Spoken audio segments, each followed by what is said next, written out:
මුහම්මද් නබි සල්ලල්ලාහු අලයිහි වසල්ලම් තුමාණන්ගේ පසුබිම කොහොමද පවතින්නේ? එතුමන් හොඳට කල්පනා කරලා බලන්න එතුමන්ගේ තත්වය කොහොමද එතන තිබ්බේ කියලා බලන විට සහෝදර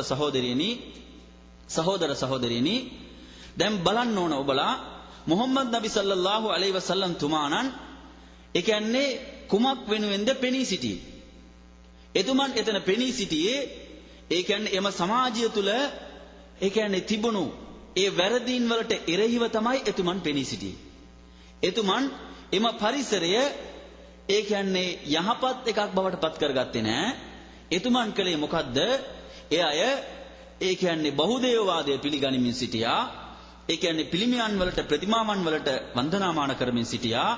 එම සමාජය තුල දුරාචාරය, මත්පැන් මේ වගේ ඒ කියන්නේ ගැහණු ළමුන් ඒ කියන්නේ පණ පිටින්ම වළලන තත්වයන් තුල තමයි එතුමන් තමන්ගේ ප්‍රචාරය ආරම්භ කරන්නේ. එතුමන් තමන්ගේ ප්‍රචාරය තුලින් මොකද්ද කිව්වේ?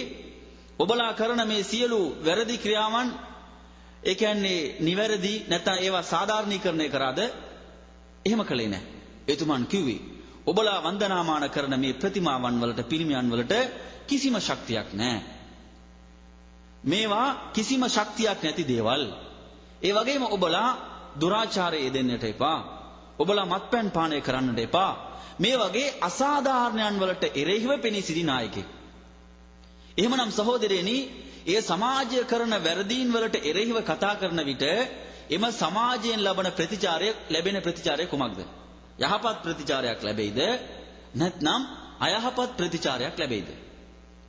අනිවාර්යෙන් එතන ලැබෙන ප්‍රතිචාරය අයහපත් ප්‍රතිචාරයක් තමයි. ඒ වගේම මුහම්මද් නබි සල්ලල්ලාහු අලයිහි වසල්ලම් තුමාණන්ටත් එම සමාජය තුලින් ලැබුණු ප්‍රතිචාරය අයහපත් එකක් තමයි.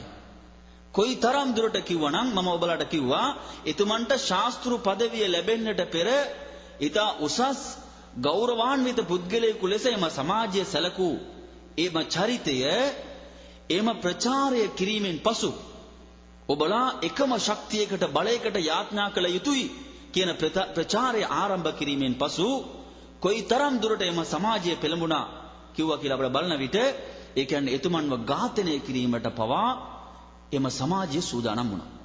එතුමන්ව ඝාතනය කරන තත්වයකට එම සමාජය පෙළඹුණා නම් සහෝදරියනි, එම ප්‍රචාරය තුලින් එතුමන් කිසිම ලෞකික ආදායමක් වාසියක් බලාපොරොත්තු වුණේ නැහැ. එතුමන් එම ප්‍රචාරය කළේ ඒ කියන්නේ අවංකව මානව සංහතිය ඒ කියන්නේ අඳුරෙන් මුදවා එළියට රැගෙන ඒම සඳහා තමයි එම උතුම් චරිතය මෙම ප්‍රචාරය දියත් කළේ. එහෙමනම් සහෝදරියනි, තවත් පැත්තක් තිබෙනවා මේක අධ්‍යයනය කරන්නට. දැන් සමහර අය ඉදිරිපත් කරන තර්කයක් තමයි සමහර අය මොකද්ද කරන්නේ? ආරම්භයේදී සමහර කැපවීම් කරනවා. කළාට පස්සේ ඒ අයගේ ව්‍යාපාරය පුළුල් වුණාට පස්සේ ඒ අයගේ ව්‍යාපාරය දියුණු වුණාට පස්සේ මොකද්ද කරන්නේ? ඒ අය භුක්ති විඳින්න පටන් ගන්නවා. ඒකට දැන් අපේ දේශපාලනය පවා ඒ කියන්නේ වත්මන් දේශපාලනය උදාහරණයට ගන්න පුළුවන්. වත්මන් දේශපාලනය තුල මොකද්ද කරන්නේ? ඒ කියන්නේ ඒ අය ආරම්භයේදී බොහෝ කැපවීම් කරනවා. නමුත් අවසානයේදී මොකද්ද කරන්නේ? ඒ අය භුක්ති විඳිනවා. එහෙමනම් මුහම්මද් නබි සල්ලල්ලාහු අලයිහි වසල්ලම් තුමාණන් කියන මෙම නායකයා මෙම ප්‍රචාරයේදී ඒ වගේ වැඩක් කළාද? ඒ කියන්නේ මේ ප්‍රචාරයේ ආරම්භයේදී සමහර කැපවීම් කරලා ඒ ප්‍රචාරය දියුණු වීම සමග එතුමන්ව සමාජය පිළිගැනීමෙන් පසු එතුමන් එම රටේ නායකයා වීමෙන් පසු එතුමන් ඒ తත්වය ඒ කියන්නේ එම වාතාවරණය වාසියක් බවට පත් කරගත්තාද පරිවර්තනය කළාද කියලා බලන විට එතනත් අපිට බලන්න පුළුවන් එම උතුම් චරිතය මොකක්ද කළේ කියලා බලන විට සහෝදරියනි, ඔබලාට මේ ලෝක ඉතිහාසයේ මේ වගේ නායකයෙක් පෙන්වන්නට බෑ. ඒ කියන්නේ මම මුස්ලිමෙකු වශයෙන් නෙවෙයි මේක කියන්නේ, සාමාන්‍ය මිනිසෙකු වශයෙන් ඔබලා එම චරිතය අධ්‍යයනය කරන විට ඊටා උසස් වටිනා දේවල් එම චරිතය තුලින් ඔබලාට ලබා ගන්න පුළුවන්. මොකද්ද එම චරිතය කළේ? මුහම්මද් නබි සල්ලල්ලාහු අලයිහි වසල්ලම් තුමාණන් ලෝකයට කළ ප්‍රකාශය කුමක් දන්නවද? ඒ කියන්නේ මට හා මාගේ පරම්පරාවට මාගේ නම කියමින් අවසන් විනිශ්චය දිනය තෙක් මේ ලෝකෙට එන මාගේ පරම්පරාවට ඒ කියන්නේ පොදු භාණ්ඩාගාරයෙන් ඒකට අරාබියෙන් සදකා කියලා කියනවා, zakat කියලා කියනවා. මේ පොදු භාණ්ඩාගාරයෙන් තඹ සතයක් හෝ භාවිතා කිරීමට, අනුභව කිරීමට තහනම් කියලා එතුමන් ලෝකෙට ප්‍රකාශ කළා. මේ ප්‍රකාශය ලෝක ඉතිහාසයේ කවුරුත් කළේ නැහැ. ඔබලාට එතුමන්ගේ චරිතය අධ්‍යයනය කරන්න පුළුවන්. මම ඒකට උපමාවක් එතුමන්ගේ ජීවිතය තුළ සිදුවුණු එක් සිදුවීමක් මම ඔබලාට ඉදිරිපත් කරන්නම්.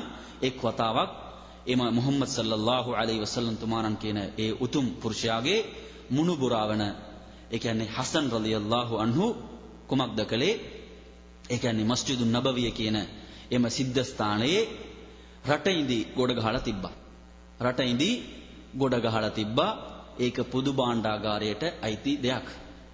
ඔබලා හිතන්න හොඳ නෑ මුහම්මද් සල්ලල්ලාහු අලයිහි වසල්ලම් තුමාණන් කියන්නේ ලෝකයට පැමිණුණු ශාස්ත්‍රවරයෙකු පමණක් නොවේයි, එතුමන් රාජ්‍ය නායකයෙක්. එතුමන් රාජ්‍ය නායකයෙක්. එතුමන් ඊතා ලෝකයේ ඊතා ඒ කියන්නේ පුලුල් කොටසක් රාජ්‍ය කළපු නායකයෙක්, පාලනය කරපු නායකයෙක්. එතුමන්ගේ ඒ පොදු භාණ්ඩාගාරයේ රටින්දි ගොඩක් ඒ මස්ජිදුන් නබවිය කියන සිද්ධ ස්ථානයේ තිබුණා. ඒ රටින්දි ගොඩින් එතුමන්ගේ මුණුබුරාවන හසන් රලියල්ලාහු අන්හු මොකක්ද කළේ? ඒකේ එක් රටින්දි ගෙඩියක් අරන් එයා අනුභව කරන්න පටන් ගත්තා. කුඩා දරුවෙක්, කිසි දෙයක් දන්නේ නැති දරුවෙක්, හොඳ නරක කිසි දෙයක් දන්නේ නැති දරුවෙක් අනුභව කරන අවස්ථාවේදී එම උතුම් පුරුෂයාණන් එම ඒ කියන්නේ සිදුවීම දකිනවා. එතුමන් එය බලනවා. බලලා මොකද්ද කිව්වේ?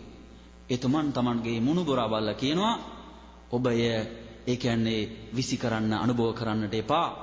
එය පිටතර දමන්න, අනුභව කරන්නට එපා. මේ පොදු භාණ්ඩාගාරය මටත් මගේ પરම්පරාවටත් තහනම් කියලා එතුමන් ප්‍රකාශ කළා. එහෙමනම් සහෝදර සහෝදරියනි, මේ වගේ රාජ්‍ය නායකයෙක් ලෝක ඉතිහාසයේ කොතනක හෝ බිහි වුණාද? මේක ඇවිල්ලා ඔබලාට එතුමන්ගේ ඉතිහාසය අධ්‍යයනය කරන විට මේ වගේ පුදුම සහගත දේවල් ඒ කියන්නේ ඔබලාට ලබා ගන්නට පුළුවන්. ඒ වගේම මේ චරිතය මේ ලෝකෙන් සමුගන්නා විට මොකද්ද తත්වය? එතුමන්ගේ බිරිඳ වන ආයිෂා රලියල්ලාහු අන්හා ප්‍රකාශ කරනවා, ඒ කියන්නේ මාස 3ක් සමහර විට ගත වෙනවා අපේ නිවස්වල ඒ කියන්නේ ලිප දැල් වෙන්නේ නැහැ. ඒ කියන්නේ අනුභව කරන්නට කිසිම දෙයක් නැහැ. රාජ්‍ය නායකයෙක් සමාජයට ඉල්ලන දේවල්, සමාජයට අවශ්‍ය කරන දේවල් ඔක්කොම ලබා දෙනවා. සමාජයට අවශ්‍ය කරන දේවල් ඔක්කොම එතුමන් පිරිනමනවා. එතුමන්ගේ මිත්‍රයෙකු වන අනස් කියන මිත්‍රවරයා රදියල්ලාහු අන්හු වරක් ප්‍රකාශ කරනවා, මා රාජ්‍ය නායකයා වන මුහම්මද් නබි සල්ලල්ලාහු අලයිහි වසල්ලම් තුමාණන් සමග ගමනක යෙදී සිටිනවා. ඒ අවස්ථාවේදී සාමාන්‍ය පුරවැසියෙක්, ගම්බද පුරවැසියෙක් පැමිණිලා මොකද්ද කරන්නේ? එතුමන් ඇඳ සිටින එතුමන්ගේ උඩු සළුව ඇදලා එතුමන්ගෙන් ආධාර ඉල්ලනවා. සහෝදර සහෝදරියනි, හොඳට මතක තබා ගන්න, එතුමන් දුන් ණය නෙවෙයි ඉල්ලුවේ. එතුමන් එතන උදව්වක්, ඒ කියන්නේ ආධාර ඉල්ලනවා.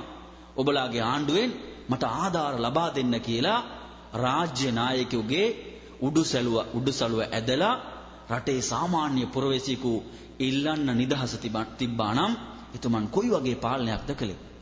එතුමන් කොයි වගේ පාලනයක්ද කළේ? එම පුවත වාර්තා කරන, විස්තර කරන අනස් රලියල්ලාහු අන්හු කියන මිත්‍රවරයා කියනවා, එම පුරවැසියා, එම රටේ පුරවැසියා, ඒ ගමේ පුරවැසියා එය ඇදීම නිසා ඒ කියන්නේ එතුමන්ගේ ශරීරයේ ඒකේ සලකුණු තිබුණා. ඒ තරම් තදින් ඇද්දා. එවිට එම උතුම් චරිතය, ඒ උතුම් පුරුෂයාණන් මොකද්ද කිව්වේ? එතුමන් එම සාමාන්‍ය රටේ ගම්බද පුරවැසියා බලලා මදහස් පානවා. මදහස් පාලා මොකද්ද කිව්වේ? මෙයාට ඒ කියන්නේ ඔටුවෙකු ලබා දෙන්න. මෙයාට ඔටුවෙකු ආධාර වශයෙන් ලබා දෙන්න. සහෝදර සහෝදරියනි, අවුරුදු 1400ට පෙර ඔටුවෙකු කියන්නේ ඊට උසස් වටිනා දෙයක්. මේ දැන් කාලේ අපි බෙන්ස් කාර්යයක් කොයිතරම් මිල කරලා බලනවද? ඒ තරම් උසස් වටිනා දෙයක් තමයි අවුරුදු 1400ට පෙර ඔටුවෙකු කියන්නේ. එහෙමනම් එම නායකයාගෙන් මේ තරම් ඒ කියන්නේ හොඳ ඒ කියන්නේ යහපත් ලෙසින් හැසිරුන්නේ නැහැ. උදව් උපකාර ආධාර ඉල්ලුවේ කොහොමද? ඒ කියන්නේ අපි කාගෙන් හරි ණයක් අරන් තිබුණා නම් ඒ ණය පවා ඒ කියන්නේ කෙනෙකු ඒ කියන්නේ බර වචන, පරුෂ වචන භාවිතා කරලා ඉල්ලන විට අපි ලබා දෙන්න ඉදිරිපත් වෙන්නේ නැහැ. අපි කියන්නේ මොකද්ද? උඹට පුළුවන් නම් ගනි. උඹට පුළුවන් දෙයක් කරපන්. මේ වගේ වචන තමයි අපි භාවිතා කරන්නේ. නමුත් රාජ්‍ය නායකයෙකුගෙන් ආධාර ඉල්ලන විලාසය පොඩ්ඩක් බලන්න. ඒ අවස්ථාවේදී පවා එම නායකයා කෝපයටපත් උන්නේ නැහැ. එම නායකයා මදහස් පාලා මොකද්ද කරන්නේ? ආධාර ලබා දෙන්නට නියෝග කරනවා. එහෙමනම් සහෝදරයනි මදකට පොඩ්ඩක් කල්පනා කරලා බලන්න. එම චරිතය ඒ කියන්නේ පොදු භාණ්ඩාගාරයෙන් කිසිම දෙයක් තමන්ට හෝ තමන්ගේ પરම්පරාව කියා ගන්න අයට හෝ භුක්ති විඳින්නට තහනම් කළපු නායකෙක් රටේ ජනතාවට පුරවැසියන්ට ලබා දුන්නා.